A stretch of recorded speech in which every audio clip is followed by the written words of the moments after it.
Kubla Khan remains one of Coleridge's most read, most loved, as well as most enticing poems. It is a poem which is supposed to have come to Coleridge in a dream. Coleridge, along with the several other poets of the Romantic school, of the aesthetic school, believed that poetry was not written. Poetry, So this was the Greek conception. This was the classical conception that the muse had to come to you. You could not bring the muse. The muse has to bless you. The muse has to come to you.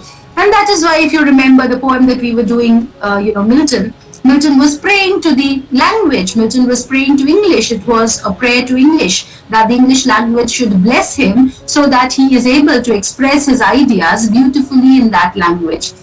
So you will find that all these poets, are talking about the idea of the muse blessing them. And Coleridge, as well as later on, some of the poets of the aesthetic school will do, was they were in the habit of inducing intoxication upon themselves. So because poetry came, because poetry could not be forced, because poetry had to arrive, they were trying to experiment, with the subconscious and the unconscious. So they were purposely trying to intoxicate themselves and see if that intoxication would lead to any kind of artistic creation. So Coleridge's Kubla Khan is supposed to have been written in an opium-induced sleep. So Coleridge took some opium, and then under the spell of that opium, he fell into an intoxicated sleep, and this poem seems to have come to him in a dream. And the moment he got up, the moment he woke up from sleep, immediately he took a pen and paper and wrote down the lines that came to his mind. And you will just give me a second. There is a storm here and I have to shut my windows. Just give me a second. Just give me a second. So, was to have written Kubla Khan in an opium-induced sleep. And when he woke up, these were the lines that came to his head, and he tried to pen down the lines. And you will notice that the poem breaks off abruptly. The poem has an abrupt ending. And Coleridge says that this is how much he remembered after his dream, and he did not write anymore because he did not remember anymore. Right? So Kubla Khan remains incomplete. Coleridge, he could have completed it had he so wanted, but he thought that he should be truthful to his emotions. So because he did not remember what happened in the dream after that, he left it like that. And this is why Kubla Khan is often known as a... Right? So this is not a very big poem, and it is a little bigger, a little longer than the poems that we have been doing so far. But yes, we have to do at least one representative poetry of the people than Kubla Khan. Right. So yes, I believe you on your screen. Excuse me, yes. Sorry to interrupt.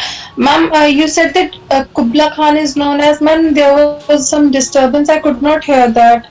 It remains a fragment because it was incomplete, and it came to the poet in a dream, and therefore a dream fragment. The poet could have completed it had he so chosen, but he decided to leave it like that, true to experience.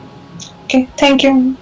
Yes. So Kubla Khan by Samuel Taylor Coleridge, or A Vision in a Dream. And Coleridge mentions that this is a fragment. This is not a complete poem, but this is how it remains. In Xanadu did Kubla Khan a stately pleasure dome decree. Where Alph, the sacred river ran, through caverns measureless to man, down to a sunless sea. So twice 5 miles of fertile ground, with walls and towers, were girdled round. And there were gardens bright with sinuous rills, where blossomed many an incense-bearing tree. And here were forests ancient as the hills, enfolding sunny spots of greenery. But oh, that deep romantic chasm which scented down the green hill athwart a cedarn cover. A savage place, as holy and enchanted as ever beneath a waning moon was haunted by woman wailing for her demon lover. And from this chasm, with ceaseless turmoil seething, as if this earth in fast thick pants were breathing, a mighty fountain momently was forced, amid whose swift, half-intermitted burst, huge fragments vaulted like rebounding hail, or chaffy grain beneath the thresher's flail. And mid these dancing rocks, at once and ever, it flung up momently the sacred river. 5 miles meandering with a mazy motion, through wood and dale the sacred river ran, then reached the caverns measureless to man, and sank in tumult to a lifeless ocean. And mid this tumult, Kubla heard from far ancestral voices prophesying war. The shadow of the dome of pleasure floated midway on the waves, where was heard the mingled measure from the fountain and the caves. It was a miracle of rare device, a sunny pleasure dome with caves of ice. A damsel with a dulcimer in a vision once I saw. It was an Abyssinian maid, and on her dulcimer she played, singing of Mount Abora. Could I revive within me her symphony and song, to such a deep delight it would win me, that with music loud and long I would build that dome in air, that sunny dome, those caves of ice, and all who should hear them should see them there, and all should cry, beware, beware. His flashing eyes, his floating hair, weave a circle round him thrice, and close your eyes with holy dread, for he on honeydew had fed, and drunk the milk of paradise. So when you look at the poem, you will see that it does not seem to make much sense in terms of connection. So there is the first part of the poem is talking about Kubla Khan, who has built a pleasure dome, and the second part of the poem talks about an Abyssinian maid who is singing, and the poet wants to sing like her. So they do not seem to make a lot of sense when you read it. You just read it without using your imagination. But when you use your imagination, you realize that Coleridge has a lot to say here. So Xanadu and Kubla, please Google these references. So Kubla Khan is believed to have actually been a historic emperor. He is actually believed to have been, existing in the Mongolian dynasty.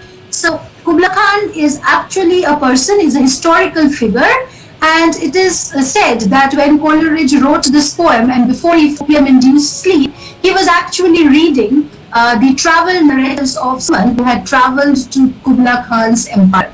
So he was reading travel narratives and then he fell into an opium-induced sleep and he woke up to compose this poem that came to him in a dream. So Kubla Khan, you can easily, as I said, Google him up. He was a Mongolian king and he lived in Xanadu. And the poem says that Khan, a stately pleasure dome decree. Decree is to order. So Kubla Khan ordered a pleasure dome to be built in his kingdom of Xanadu, where Alf, the sacred river, ran through caverns measureless to man. And in that kingdom, a sacred river ran. The river was the river Alf. It was a sacred river and it was also an underground river. Just for example, like we are supposed to have the Sangha at Raj, where Ganga, Jamuna and Saraswati, but Saraswati is not visible. There is an underground river. Only Ganga and Yamuna are visible. And yet that place is called the junction, is called the junction of three rivers. Similarly, the river Alf is supposed to have been an invisible river. So the poet says that Alf, the sacred river, ran through caverns measureless. Caverns is so the sacred river Alf, it ran through caves which were very, very deep. so deep that they could not be measured by man. Down to a sunless and invisible river ran and merged somewhere with this invisible and they call sunless because the sun has never seen the river. So, 5 miles of fertile ground. So, 5 fertile ground with walls and towers were built around. So, the pleasure dome was built across 10 miles. Fertile ground under which the river Alf ran, and on top of this was the pleasure dome that Kubla Khan had ordered was built on top of this. So, twice 5 miles, 10 miles of fertile ground were girdled. Girdled is bordered. They bordered with walls and towers. And there were gardens bright with sinuous rills. There blossomed many an incense-bearing tree. So all around the dome was a garden which had trees in it. Many of these trees bore fruits and had a wonderful fragrance, incense-bearing. Incense is fragrance, so fragrant trees. And here were forests, ancient the hills, enfolding sunny spots of greenery. So 10 miles of ground were taken. They were bordered with town. There were trees, there was a beautiful garden, there were spots of greenery. Oh, that deep romantic chasm which slanted down the green hill athwart a cedarn cover, a savage place, as we had enchanted, as ever beneath the waning moon was haunted by woman wailing for her demon lover. And how was the temper of the place? What was the mood of the place? The place was beautiful. It was very beautiful. As you can see, there were green trees. There was sunlight all around. Underneath, a sacred river flowed. But it was beautiful. It was romantic. But it was also, an indescribable place. You could not exactly pin down the place. How was the place like? So the poet says that it was a savage place. It was holy. It was enchanted. And it seemed as if the place was permanently haunted by a woman who was waiting beneath a fading moon for her demon lover. So Coleridge here is trying to build up an atmosphere supernatural, this pleasure dome. The pleasure dome is beautiful, but underneath, the forest, cedarn cover, cedar is the cedar tree. So underneath the cover of the cedar trees, the place seemed to be holy also, enchanted also, and savage also. So he is using 3 adjectives: holy, enchanted, savage. So savage means dangerous. And I didn't say dangerous, but it was very beautiful. It seemed as if, this would be the place where a woman would be waiting to meet her supernatural demon lover. And from this chasm, with ceaseless turmoil seething, as if this earth in fast thick pants were breathing, a mighty fountain momently was forced, amid whose swift half-intermitted bust, huge fragments melted like rebounding hail. And what happened from this place also, suddenly you would come across a fountain. Now, what is a fountain? A fountain is the phenomenon where water bursts forth from the bosom of the earth. That is a fountain. So here also there is a fountain, but they're not the gentle kind of fountain that you will find in G Park or in any other park. This is a fountain which panting means breathing heavy. When somebody has been climbing stairs or somebody has been running, you will feel person panting, half now which you call, right? So this fountain, which was breaking forth from the surface of earth, it seemed to be coming from a place where the earth was panting. And that is why the fountain is making a huge sound. A mighty fountain momentarily was forced. So it seemed to be coming, huge sheer force out of the earth's surface. And in the middle of whose swift half-intermitted burst, huge fragments melted like rebounding hail. Fountain was so strong that at the butt of the fountain, huge pieces of rock also would be uplifted by the waters, and then these rocks would scatter and they would break into so many pieces. So not just an ordinary fountain, it was an immense fountain which was coming out from under the surface of the earth. As far water was with such power that it even hurled rocks and break them to this. So huge fragments fragments of rocks wound vaulted like rebounding hail. So just as in a hailstorm, when you have a hailstorm where ice falls, pieces of ice fall from the sky, just as in a hailstorm, continuously you will have which you call that patthar barasta hai, that kind of barish where you have a storm and pieces of ice fall down. So just as in a hailstorm, ice keeps on falling down on earth. Similarly, it seemed as this mountain was a kind of hailstorm, which were huge pieces of rock into 100 small pieces. Or that of the power mountain, of the fountain, sorry. So, if you have seen thresher, a thresher is a machine by which the husk is separated from the grain. So, for gehu, that is wheat, and for rice, the farmers usually use now a thresher machine to separate the grain from the skin of the grain. So that is called a thresher. So if you have seen a thresher, you will see how the thresher moves around very fast and the husk, that is the skin of the grain, is flying everywhere. So that is the power that the fountain also has. So rocks are thrown in the fountain and they fly everywhere. And amid these dancing rocks, at one and ever, it flowed up momentarily the sacred river. And what was the water of the fountain was coming out? This water was the water from the sacred river Alf, which was running underground. So the water of the fountain is coming out, it is being drawn from that sacred river. So this is no ordinary fountain, it is a special fountain. 5 miles meandering with a mazy motion. So look at the line and you can clearly understand that this is an example of alliteration. Alliteration is a figure of speech in which you have a same consonant sound repeated at least 2 times or more. So here you have miles meandering and then again mazy motion. So the consonant m, the m sound is being repeated twice in this line. So which makes the line very beautiful and also very durable. 5 miles meandering the moon through wood and dale the sacred river ran. Then reached the caverns measured span and sank into a light ocean. So this river, which was running underground for 5 miles, it was invisible to the eyes of man and anonymously met the ocean below. This river is seen only in the form of this immense, powerful, mighty fountain which is emerging at Earth's surface. And this prophecy was, and in the middle of town that the fountain was making, in the middle of that the tumult is confusion. So the tumult that the fountain was creating as it heard stones here and there, Kubla Khan saw a prophecy. He heard, the voices of his ancestors telling him that he must prepare for war. The shadow of home of pleasure floated midway waves, where was heard the mingled air from the fountain and caves.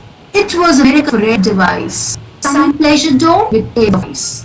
So Kubla Khan saw, he heard voices prophesying war and saw reflected in waters of the fountain the image of a pleasure dome, which he would have it. And this pleasure dome would have a base, would have its foundations of ice. The caves of ice would be the foundation of the pleasure dome, and a roof, the pleasure dome will also be able to beat it down. So on the one hand you have heat, and on the other hand you also have cold. You have, ice, snow, frozen. How is this possible? Is it possible? How can you have something which is warm at the top and frozen inside? It is not possible. And yet, imaginatively perhaps, Coleridge believes that it is possible. When you turn to next chapter, he says that a damsel with dulcimer in a vision once I saw. He said that once upon a time I saw a vision, and in that vision I saw a beautiful woman. Damsel is a beautiful woman, and dulcimer is a musical instrument. So he saw a damsel, a beautiful woman, who was playing a musical instrument, playing a dulcimer. So he says that a damsel with a dulcimer in a vision once I saw. It was an Abyssinian maid, and on her dulcimer she played, singing of Mount Abora. So I heard Abyssinian maid, a Grecian maid who comes from Greece. I heard she was playing the dulcimer. She was singing of a sacred mountain, the mountain Abora. Could I revive within me her symphony song? Could I? Means I wish I could. I wish I could revive within me her song. If I again remember the music that she was singing, if I could remember the exact words that she was singing. To such a deep delight it would win me. I would become so happy if I could remember. Once I did not remember anything of her song. So if I could remember what she was singing, then with music loud and long, I would build that dome air. It is not possible to build a dome which will have caves of ice and a sun roof. But so if that maid, have destiny. Now the maid could also be, the dancer could also be a symbol of muse. It could be a symbol of poetry. So if poetry could bless me now, if that Abyssinian maid playing a dulcimer could bless me now, if I suddenly, remember by chance the song she was singing, I would be inspired to build that dome in air.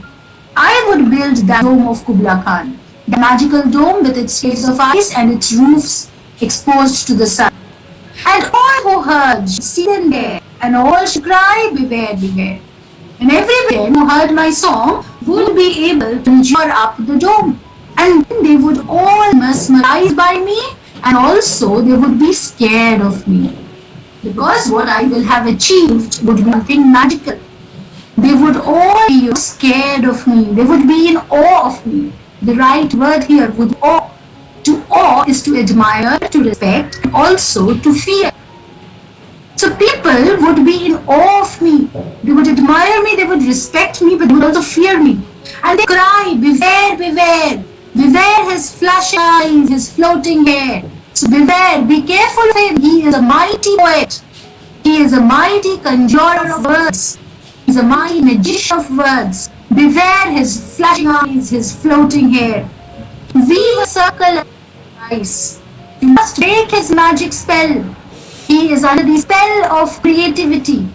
You must break his magic spell. And how can you break his magic spell? You can weave a circle around him thrice and close your eyes with holy bet. For he on honey dew hath fed and drunk the milk of paradise.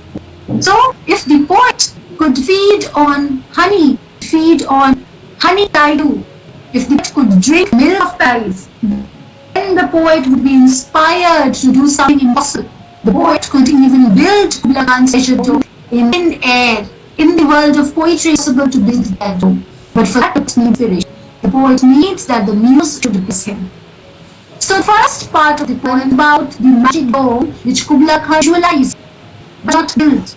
And the second stanza taught of the poet's own ambitions to be able to build that magic dome in poetry.